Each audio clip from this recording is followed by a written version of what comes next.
In today's Health Check, the World Health Organization expressed concern about a new strain of bird flu that recently emerged in China. So far, the H7N9 virus, as it's known, has sickened more than 100 people and killed more than 20. Scientists say the new strain can pass more easily from birds to human than previous strains had done. So here with more on the H7N9 virus, we're joined by Dr. Catherine Troisi. She's an infectious disease epidemiologist at UT Health. She's also an associate professor with the University of Texas School of Public Health, which is part of UT Health. Good morning. Good morning. Dr. Troisi, tell me a little bit about the concern about this particular virus compared to other other bird flus that we've seen in the past. Right. One of the concerns right now, we're only seeing transmission from bird to human. So you have to have, we think, very close contact with birds, with poultry, it looks like, and maybe some other birds. The concern is if the virus changes, if it mutates and becomes more easily spread, or spread at all, from human to human, that because nobody in the world has antibodies to this virus, we could see a very, very significant pandemic.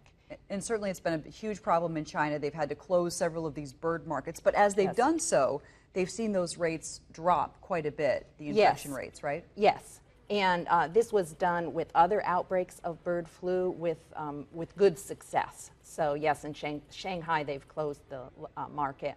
And everybody remembers the previous bird flu scare, and you know it was terrifying, certainly, and deadly. But there's something different about this one. It's just more easily passed between. There's something about this virus that makes it more easily passed between a bird and a human. Is that right? That's what it appears. I mean, we're still learning about the virus. Yeah. And also, it's very pathogenic. 23 out of the 113 cases we know so far have died.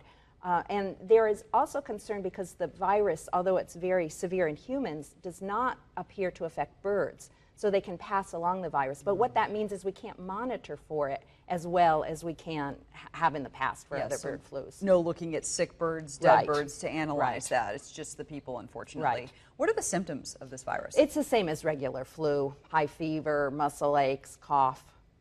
And the concern, certainly, when something like this happens, is that we are a global society. Yes. Nothing is really localized anymore. Even though this is happening in China, there's so much travel, so much trade that goes on that really anything that affects anyone in the world could certainly affect us here. And be here. in Houston today, yes. Absolutely, particularly Houston. We're such an international city. Yes.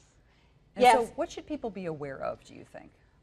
You know, right now there's no cause for alarm. There are no travel advisories to China. If you are traveling to China, take precautions that you would normally. Wash your hands. Don't eat undercooked eggs or poultry. Stay away from live poultry markets. In the United States, just, you know, if you do get sick with flu-like symptoms, go to your doctor. We don't actually have a test for it yet. Well, for antibodies. There's not a widely available test for the virus yet, but CDC's working on it. And just routine, good hygiene. Yeah, and common sense. And certainly when you have a set of symptoms that you believe might be something that you can't explain, always good to see your doctor because you just never know. You never know. Okay. All right, Dr. Troisi, thank you so much for being here this morning. For the latest developments related to the H7N9 virus, stay with Eyewitness News and our website, abc13.com.